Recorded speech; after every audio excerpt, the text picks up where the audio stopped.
Di hamparan tanah Jawa yang subur dan kaya, tersebutlah sebuah kerajaan besar bernama Malawapati. Kerajaan ini dipimpin oleh seorang raja yang termasyhur akan keadilan, kebijaksanaan, dan kesaktiannya, Prabu Anglingdarma namanya. Beliau memerintah dengan penuh welas asih, mengutamakan kesejahteraan rakyatnya di atas segalanya. Di bawah kepemimpinannya, Malawapati tumbuh menjadi negeri yang aman, tentram, gemah ripah loh jinawi, disegani kawan maupun lawan. Rakyat hidup damai, pertanian subur, perdagangan lancar, dan seni budaya berkembang pesat. Selain dikenal sebagai pemimpin yang adil, Prabu Anglingdarma juga dianugerahi kesaktian mandraguna yang jarang dimiliki manusia biasa. Salah satu ilmu saktinya yang paling istimewa adalah Aji Gineng, sebuah kemampuan linuih yang memungkinkannya untuk memahami bahasa semua binatang, dari semut terkecil hingga gajah terkuat, dari burung di angkasa hingga ikan di dalam air. Kesaktian ini diperolehnya melalui laku prihatin yang berat dan anugerah dari seorang guru gaib yang sakti, seringkali disebut naga raja Rum Gending dari dasar samudra. Aji Gineng memberikan banyak keuntungan bagi Prabu Anglingdarma dalam memerintah. Ia bisa mengetahui berbagai rahasia alam, mendeteksi bahaya yang mengancam kerajaan dari percakapan hewan-hewan penjaga hutan, atau sekadar terhibur oleh celotehan lucu para binatang di taman istana. Namun, kesaktian ini datang dengan sebuah pantangan yang sangat berat. Sang guru berpesan keras, Prabu Anglingdarma tidak boleh sekali-kali memberitahukan kepada siapapun, termasuk permaisuri tercinta, bahwa ia memahami bahasa hewan, apalagi membocorkan isi percakapan hewan yang didengarnya sebagai sumber pengetahuannya. Pantangan ini bersifat mutlak. Jika Prabu Anglingdarma melanggarnya, sengaja atau tidak sengaja memberitahukan rahasia kesaktiannya atau sumber informasinya dari binatang, maka ia akan menerima akibat yang sangat mengerikan. Beberapa versi menyebut ia akan mati seketika, versi lain menyebut ia akan kehilangan kesaktiannya dan menerima hukuman berat dari dewata atau sang guru. Prabu Anglingdarma memegang teguh sumpah dan pantangan ini, menyadari bahwa kesaktian besar selalu datang dengan tanggung jawab dan risiko yang besar pula. Maka, ia menggunakan Aji Gineng dengan sangat hati-hati. Ia menyimpan rapat-rapat rahasia kemampuannya, menjadikannya sebagai bagian dari kearifannya dalam memimpin, tanpa pernah mengungkapkan sumber pengetahuannya yang unik itu kepada dunia luar. Kebijaksanaannya yang bersumber dari pemahaman mendalam akan alam semesta, termasuk dunia hewan, membuatnya semakin dihormati dan dicintai oleh rakyat Malawapati.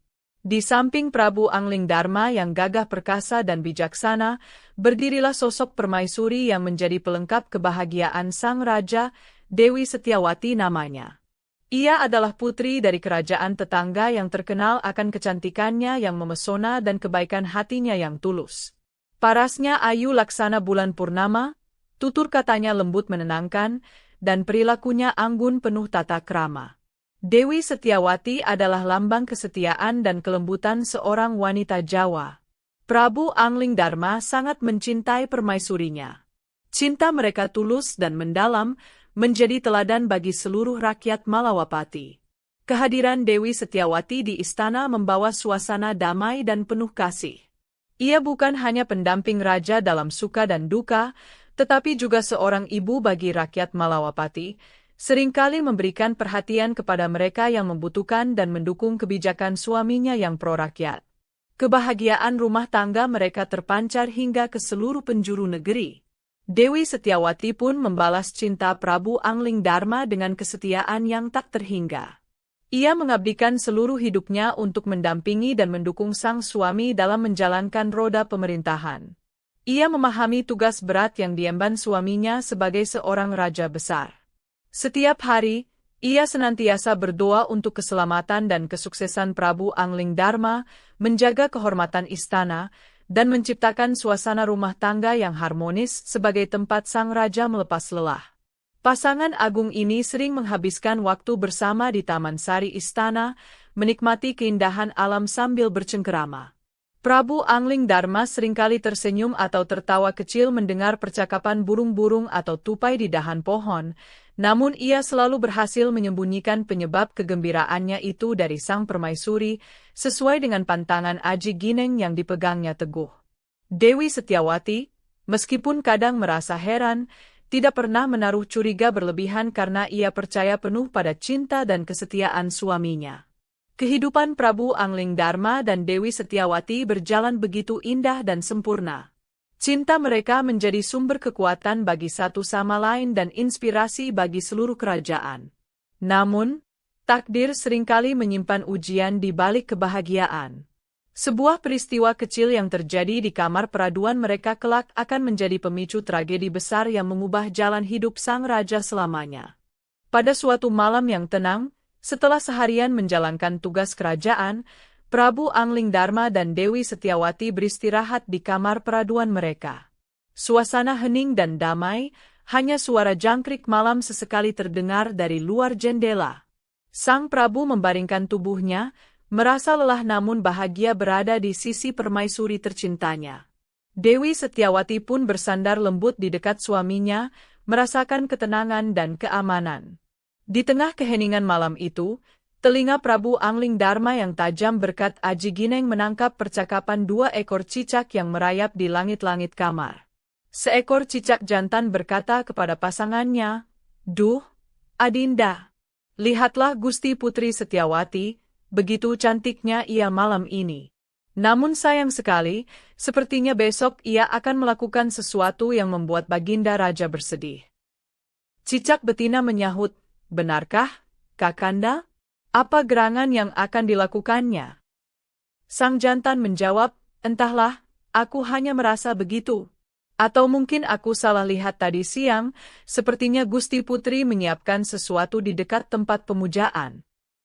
Detail percakapan cicak bervariasi dalam berbagai versi cerita, namun intinya adalah sesuatu yang menggelitik atau mengejutkan bagi Angling Dharma. Mendengar percakapan polos dan lucu kedua cicak tersebut, yang seolah tahu atau sok tahu tentang urusan manusia, Prabu Angling Dharma tidak dapat menahan geli hatinya. Tanpa sadar, ia tertawa terbahak-bahak. Suara tawanya yang cukup keras memecah keheningan malam dan tentu saja mengejutkan Dewi Setiawati yang berada tepat di sampingnya. Sang permaisuri terheran-heran melihat suaminya tertawa sendiri tanpa sebab yang jelas.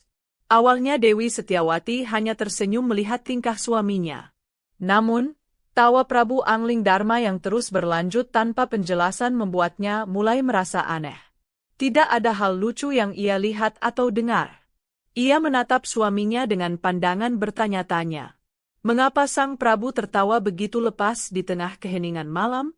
Apa yang sebenarnya sedang terjadi? Perlahan, rasa heran itu mulai bercampur dengan perasaan tidak nyaman. Dewi Setiawati mulai berpikir, jangan-jangan suaminya menertawakan dirinya? Atau ada sesuatu yang disembunyikan darinya? Benih-benih keraguan dan kesalahpahaman mulai tumbuh di hati sang permaisuri yang selama ini selalu mempercayai suaminya sepenuh hati. Tawa yang seharusnya membawa kebahagiaan itu, tanpa disadari, telah membuka pintu menuju sebuah prahara rumah tangga. Melihat suaminya masih terpingkal-pingkal, Dewi Setiawati memberanikan diri bertanya dengan lembut, "Kakang Prabu, apa gerangan yang membuat Kakanda tertawa begitu riang? Adakah sesuatu yang lucu yang tidak hamba ketahui?" Pertanyaan itu seketika menyadarkan Prabu Angling Dharma. Tawanya langsung berhenti. Ia sadar telah melakukan kecerobohan kecil yang bisa berakibat fatal. Wajahnya berubah sedikit tegang. "Ah, tidak ada apa-apa, Dinda Permaisuri. Hanya teringat suatu kelucuan tadi siang," jawab Prabu Angling Dharma mencoba berkelit. Namun, jawaban yang mengambang itu justru semakin menambah kecurigaan Dewi Setiawati. Naluri kewanitaannya merasa ada sesuatu yang disembunyikan. Ia merasa tidak dihargai karena suaminya seolah enggan berbagi sumber kebahagiaannya. "Kakang Prabu," desak Dewi Setiawati lagi, kali ini dengan nada suara yang sedikit meninggi karena rasa penasaran dan mulai tersinggung. "Hamba mohon, berterus teranglah. Apa yang sebenarnya Kakanda tertawakan? Apakah Kakanda menertawakan hamba? Atau adakah wanita lain yang Kakanda pikirkan hingga tertawa sendiri?" Tudingan halus itu membuat Prabu Angling Dharma terkejut. Ia tidak menyangka tawa spontannya akan ditafsirkan sejauh itu. Kini Prabu Angling Dharma benar-benar berada dalam dilema yang sangat pelik. Di satu sisi, ia sangat mencintai Dewi Setiawati dan tidak ingin melihatnya bersedih atau curiga. Ia ingin sekali menjelaskan penyebab tawanya yang sebenarnya, percakapan lucu dua ekor cicak. Namun di sisi lain, ia terikat oleh sumpah dan pantangan Aji Gineng. Memberitahukan bahwa ia tertawa karena mendengar cicak berbicara sama saja dengan membongkar rahasia kesaktiannya, sebuah pelanggaran yang akan mendatangkan hukuman berat baginya. Ia mencoba menjelaskan dengan hati-hati, "Dinda, percayalah padaku. Tidak ada wanita lain, dan aku tidak menertawakanmu. Ini adalah rahasia pribadi yang tidak bisa aku ceritakan. Bukan karena aku tidak percaya padamu, tapi karena aku terikat oleh sebuah janji yang tidak boleh kulanggar. Memaksaku menceritakannya hanya akan membawa malapetaka bagi kita berdua." Namun, penjelasan tanpa detail itu tidak memuaskan Dewi Setiawati. Hatinya yang mulai diliputi prasangka semakin yakin bahwa suaminya menyembunyikan sesuatu yang buruk. Desakan Dewi Setiawati semakin menjadi-jadi. Ia merasa bahwa penolakan suaminya untuk berbagi rahasia adalah bukti ketidakpercayaan dan mungkin ketidaksetiaan. Air mata mulai mengalir di pipinya. Jika Kakang Prabu memang mencintai hamba dan tidak menyembunyikan apapun, mengapa begitu sulit menceritakan hal sepele yang membuat Kakanda tertawa? Apakah rahasia itu lebih penting daripada perasaan hamba, istrimu sendiri? Isak Dewi Setiawati pilu. Prabu Angling Dharma merasa hatinya teriris melihat kesedihan permaisurinya. Ia berada di persimpangan jalan yang paling sulit. Ia mencoba segala cara untuk menenangkan dan meyakinkan Setiawati tanpa harus melanggar sumpahnya.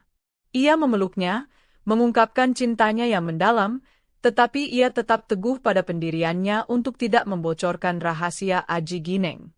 Baginya, melanggar sumpah kepada guru dan dewata adalah pengkhianatan yang lebih besar.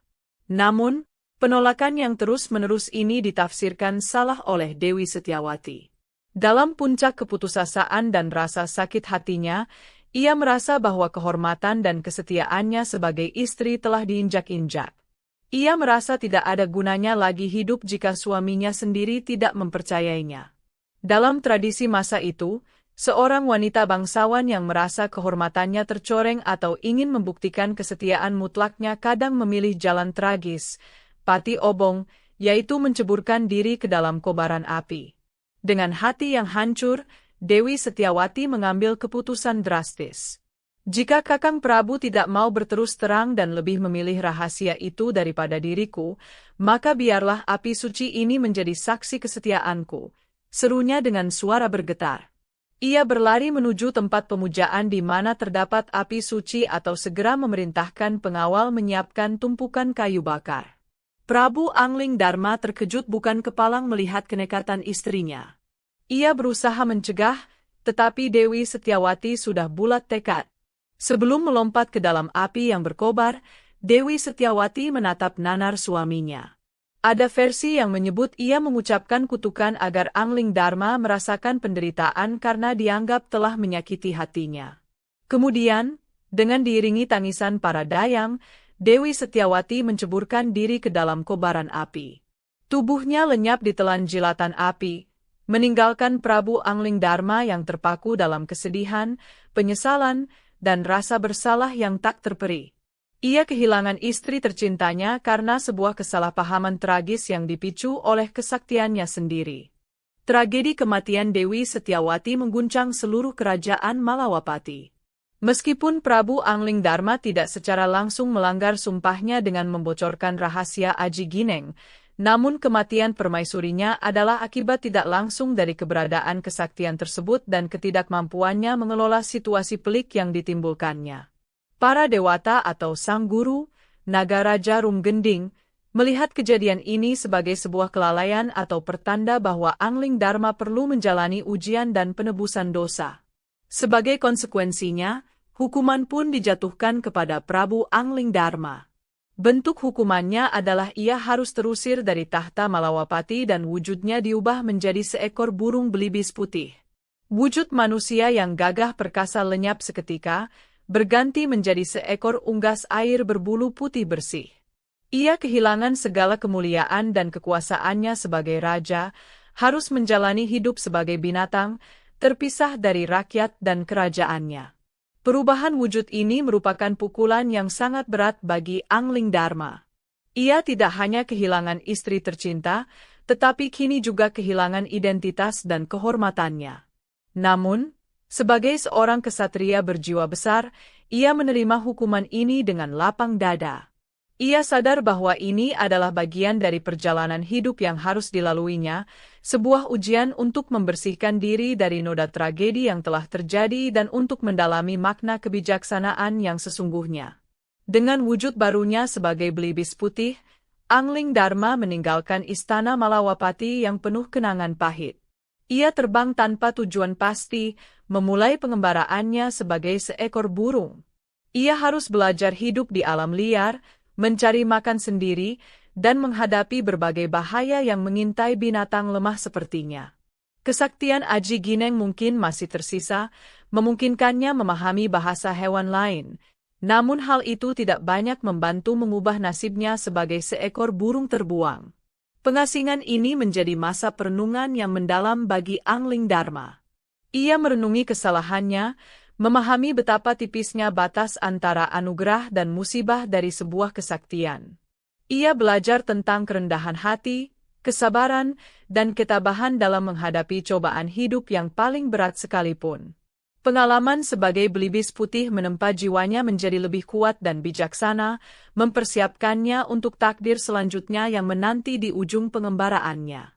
Terbang melintasi hutan, gunung, dan sungai, belibis putih jelmaan Prabu Anglingdarma akhirnya tiba di sebuah kerajaan lain yang subur dan permai, yaitu Kerajaan Bojonegoro.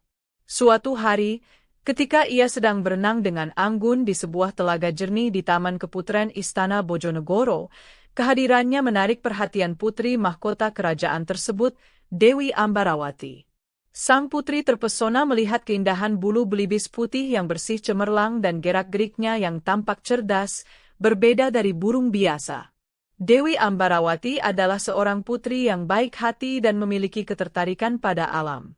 Ia merasa ada sesuatu yang istimewa pada belibis putih itu. Setiap hari ia datang ke tepi telaga untuk memberi makan dan mengamati sang belibis. Perlahan, terjalin ikatan batin antara sang putri dan burung jelmaan tersebut. Anglingdarma, meskipun dalam wujud burung, mampu menunjukkan kecerdasan dan sifat-sifat mulianya melalui perilakunya, yang membuat Dewi Ambarawati semakin yakin bahwa belibis itu bukanlah unggas sembarangan.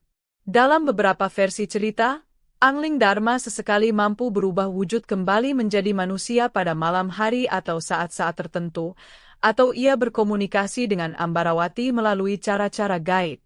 Ia menceritakan jati dirinya yang sebenarnya dan kisah tragis yang menimpanya.